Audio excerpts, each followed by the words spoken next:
अस्सलामुअलैकुम प्यारे दोस्तों, आज के इस वीडियो में जानेंगे कि ऊंट की पैदाइश कैसे हुई और ऊंट सांप को क्यों खाता है और सांप निगलकर प्यास लगने के बावजूद पानी क्यों नहीं पीता।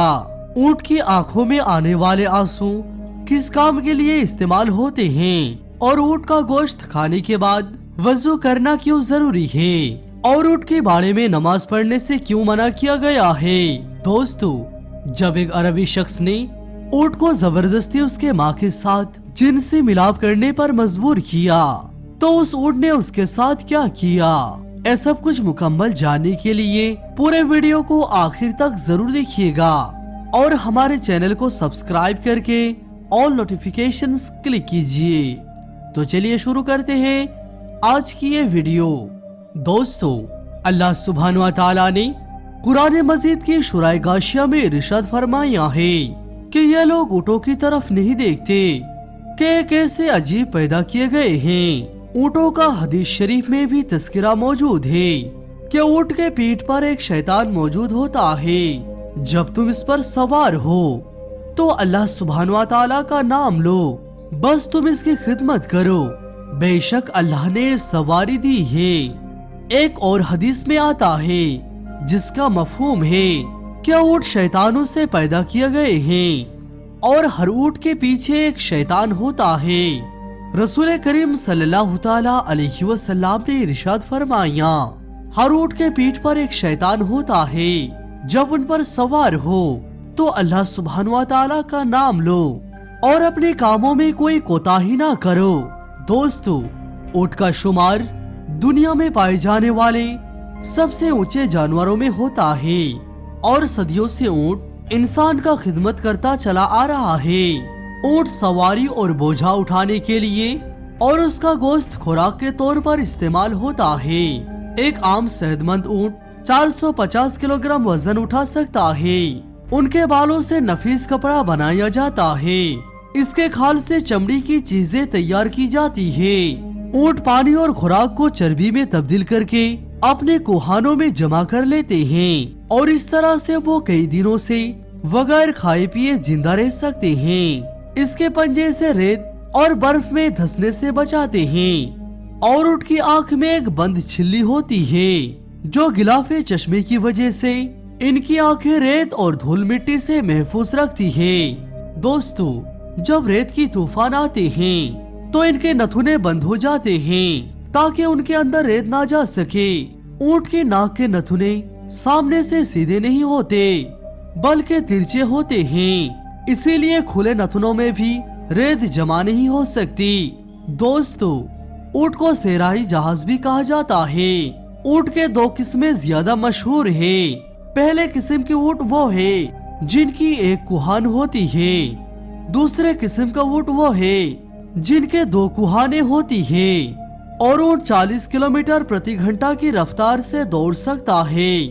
ऊँट के ऊपर वाले हिस्से दरमियान से कटे होते हैं, यानी दो हिस्सों में तकसीम होते हैं और ये ऊँट होठों को ऊपर नीचे हरकत दे सकता है। उनके होठों पर तख्तीनुमा खाल होती है जिस पर छोटे छोटे बाल होते हैं। इनकी मदद से अपने होठों को कांटों से महफूज रखता है।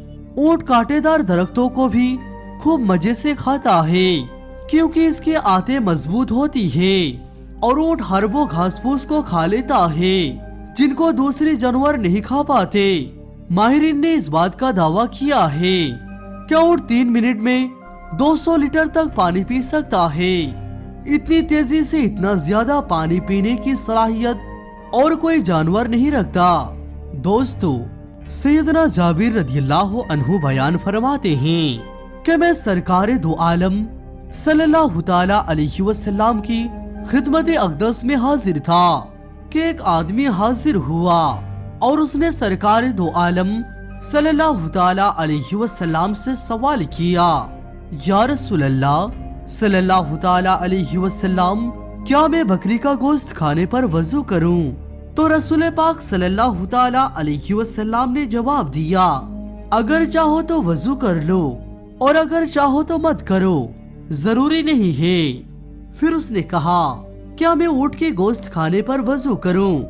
تو سرکار دو عالم صلی اللہ تعالی علیہ وسلم نے فرمایا کہ ہاں، اونٹ کے گوشت کھانے پر وضو کرنا ہوگا۔ پھر اس نے پوچھا کہ میں اونٹ کے باڑے پر نماز پڑھ سکتا ہوں؟